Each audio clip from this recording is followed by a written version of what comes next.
ఈ అడవిలో అందరూ కలిసిమెలిసి ఉన్నారు. అలాగే ఐకమత్యంలో చాలా బలం ఉంటుంది. అది నాకంత మంచిది కాదు. నేను గ్రద్ద రూపంలో లేకపోయుంటే అప్పుడే అక్కడే పక్షుల రాణి సంగతి చెప్పేవాణ్ణి. అడవిలో చాలా భయంకరమైన వర్షం పడుతుంది. అప్పుడే అక్కడున్న చెట్టు మీద ఒక మెరుపు పడింది. మెరుపులు పడ్డ వెంటనే చెట్టు మీద రంగురంగుల కాంతి కనిపించడం మొదలైంది. ఉన్నట్టుండి ఆ రంగురంగుల కాంతి నుండి ఒక గద్ద బయటికొచ్చి ఇలా అంది. అరే, ఇదేంటి నేనొక పక్షిలా మారిపోయాను? అయినా ఇదేదో వేరే అడవిలా ఉంది. ఏది ఏమైనా ప్రస్తుతం నేను ఈ వర్షంలో తలదాచుకోవడానికి ఏదైనా గూడు వెతుక్కోవాలి. ఆ గద్ద ఎగురుకుంటూ పిచ్చుకల అందమైన ఇల్లులు ఉన్న ప్రదేశానికి చేరుకుంది. అప్పుడు ఆ గద్ద దృష్టి ఒక అందమైన పిచ్చుక పైన పడింది. గద్ద ఎగురుకుంటూ ఆ అందమైన పిచ్చుక దగ్గరకు వెళ్లి ఇలా అంది. చాలా భయంకరంగా వర్షం పడుతుంది. ఈ వర్షంలో తలదాచుకోవడానికి నాకేదైనా ఇల్లు దొరుకుతుందా? నా పేరు మీను. నేనిక్కడ పక్షులకి రానిని. నువ్వెవరు? నిన్నసలు ఇంతకు ముందెప్పుడు ఇక్కడ చూడనే లేదు. నా పేరు కపాలా. నేను వేరే అడవి నుండి వచ్చాను. నన్ను క్షమించు కపాలా, కానీ ప్రస్తుతం మా దగ్గర ఖాళీ ఇల్లు ఒకటి కూడా లేదు. నీకు నా గురించి తెలియదనుకుంటా పక్షుల రాణి. నేను తలుచుకున్నానంటే నిన్నిప్పుడే ఇక్కడే చంపేయగలను. అలా చెయ్యాలనే ఆలోచన వదిలే. అలా చేస్తే నువ్వు ప్రాణాలతో ఉండవు. పక్షులని తమ ఇళ్లలో నుండి బయటికి రమ్మని కోరుతున్నాను. మీను పిచ్చుక అలా అనిందో లేదో పక్షులన్నీ కూడా తమ తమ ఇళ్లల్లో నుండి బయటకు వచ్చేశాయి. కపాలా గ్రద్ద, మా అడవిలో పక్షులు ఇంకా ప్రాణులన్నీ కలిసిమెలిసి ఉంటాయి.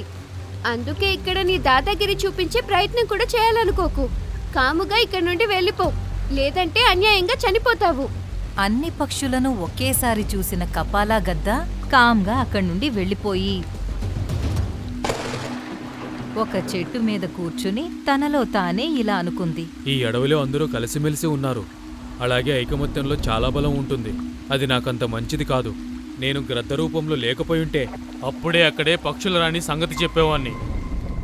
మరుసటి రోజు వర్షం ఆగిపోయిన తరువాత కపాలా గద్ద అదే అడవిలో ఎగురుకుంటూ తిరుగుతూ ఉండగా దాని దృష్టి అక్కడే ఉన్న గద్దల గుంపు పైన పడింది. కపాలా గద్ద ఆ గుంపు దగ్గరకు చేరుకుంది. ఎవరు నువ్వు? నువ్వు ఈ అడవి పక్షివి కాదు. నా పేరు కపాలా. అలాగే నా పేరు హెన్రీ. 2 రోజులుగా వర్షం పడుతూనే ఉంది. తనకు ఉండడానికి ఇల్లు కూడా లేదు. వర్షంలో తడవడం వల్ల ఆరోగ్యం పాడయింది. ఎంత విచిత్రంగా ఉంది మిత్రమా హెన్రీ. నువ్వు ఒక గ్రద్ద ఎండి ఇంకో గ్రద్దని ఈ పరిస్థితుల్లో చూడగలుగుతున్నావా? నాకేం అర్థం కాలేదు. నువ్వు ఒక గ్రద్దవు.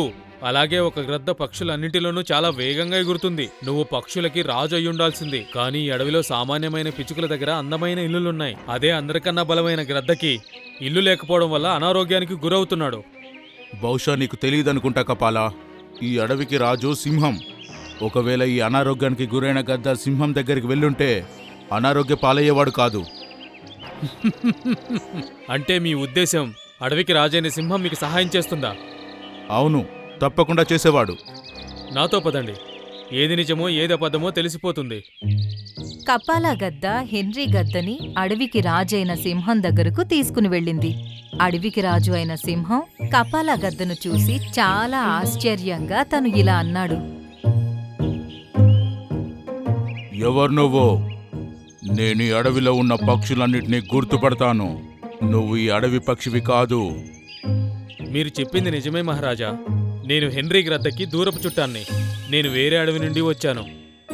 ఇక్కడికి ఎందుకొచ్చావు నువ్వు? మహారాజా, మీకు తెలిసిందే కదా, ప్రస్తుతం వర్షాకాలం నడుస్తుంది.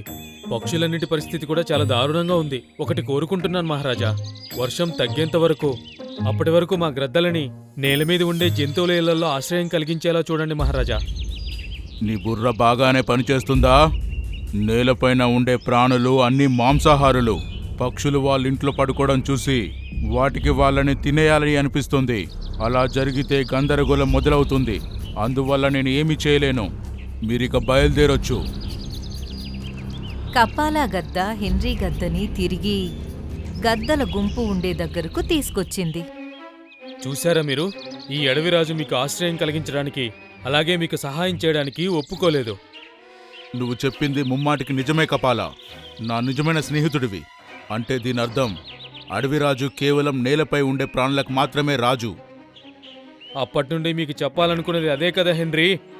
నువ్వు మీ సమాజంలో అందరికన్నా ఎక్కువ తెలివిగలవాడివి, అలాగే బలమైన వాడివని. అన్నిటికన్నా ముందు మీ గ్రద్దలన్నీ కలిసి మీకన్నా చిన్న పక్షులపైన దాడి చేసి వాళ్ళని మీ బానిసలుగా మార్చుకోండి. మీరొక సైన్యం సిద్ధం చేసుకోండి. ఆ తరువాత మీ అందరూ కలిసి సింహం రాజు మీద దాడి చేయండి. నేను సిద్ధమే. ఇప్పటి నుంచి నువ్వే మా మార్గదర్శివి. చెప్పు, ఎక్కడి నుంచి మొదలు పెట్టాలో. అన్నిటికన్నా ముందు నువ్వు పక్షులని బానిసలుగా మార్చుకోవాలి. ఎందుకంటే అవి పక్షుల జాతికి మచ్చలాంటివి. పద నాతో పాటు. ఇప్పుడే ఈ పక్షులకు గుణపాఠం చెప్దాం. కాసేపట్లో గద్దలన్నీ పక్షుల గూటి చుట్టూ తిరుగుతూ కనిపించాయి. అది చూసి పక్షుల రాణి మీను, ఇక్కడ అసలు ఏం జరుగుతుంది హెన్రీ? ఇక మీ సమయం ఆసన్నమైంది మీను. మీరే సంతోషంగా బానిసగా మారిపోయి మీ ఇల్లు ఖాళీ చేసి మాకివ్వండి, లేదంటే చావడానికి సిద్ధంగా ఉండండి. కానీ నువ్వసలు అలా ఎందుకు చేస్తున్నావు హెన్రీ? నేను పక్షులన్నిటినీ సైన్యంగా మార్చి అడవి రాజుని చంపేయాలి అనుకుంటున్నాను. ఇక అడవికి రాజవ్వాలనుకుంటున్నాను.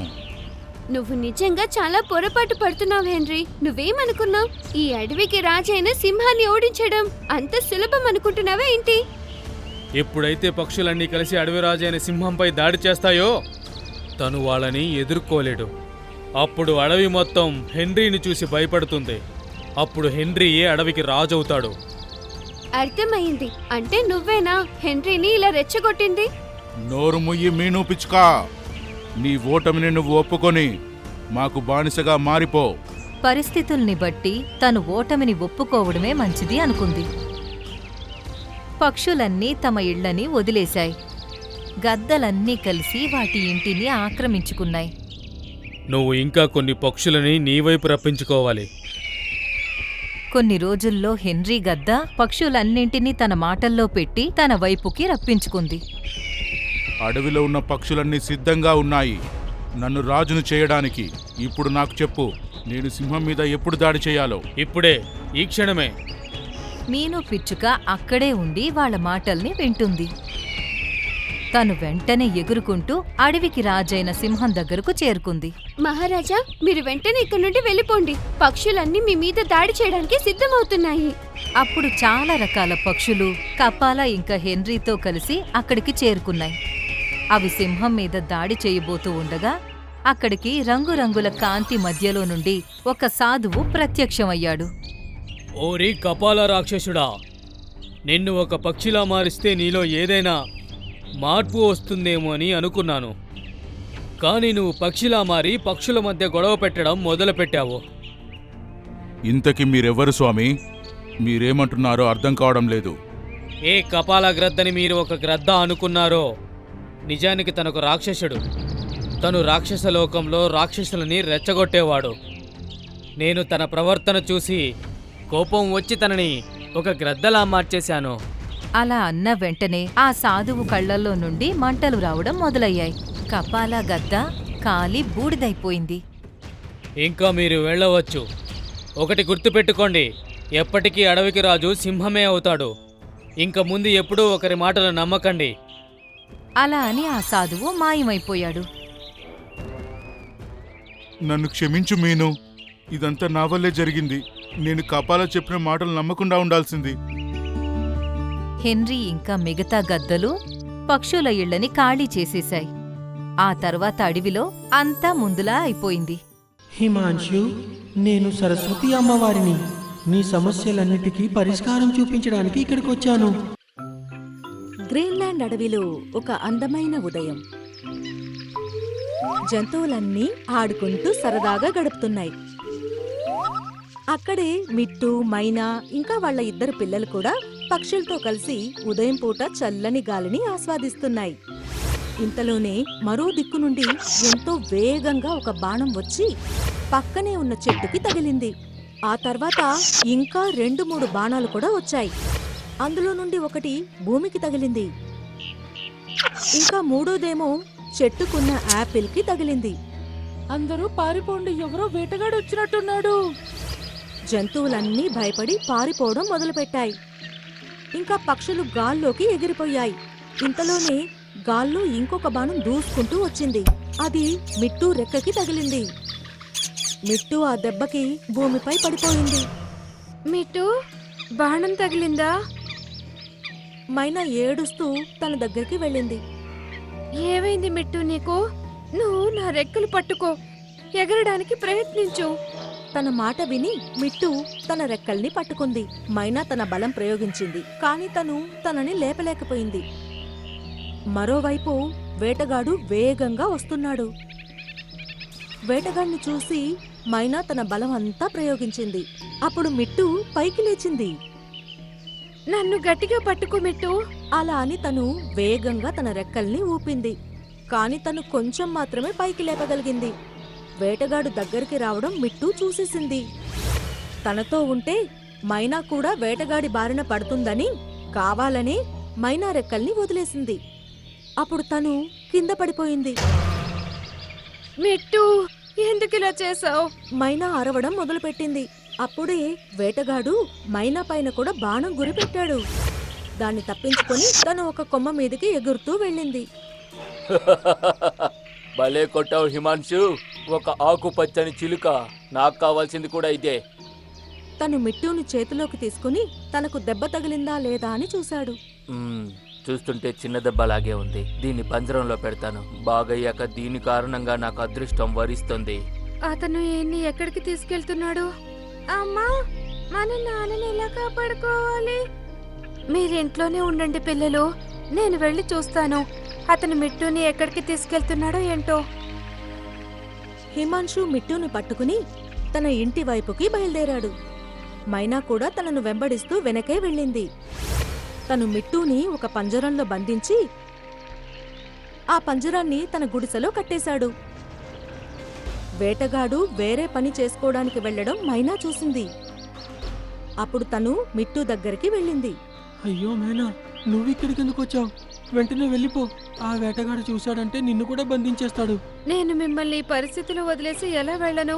మైనా పంజరాన్ని తెరవడానికి ఎంతో ప్రయత్నించింది, కాని తను తెరవలేకపోయింది. అప్పుడే వేటగాడు తన వైపుకి రావడం గమనించింది. మైనా అక్కడి నుంచి వెళ్ళిపోయింది. కొంచెం దూరం వెళ్ళాగి హిమాంశు మిట్టుతో మాట్లాడడం చూసింది. నాకిప్పుడు అదృష్టం తలుపు తట్టబోతుంది. ఎప్పుడైతే నాకు పెళ్ళయిందో అప్పటి నుండి నాకు ఏదీ కలిసి రావడం లేదు.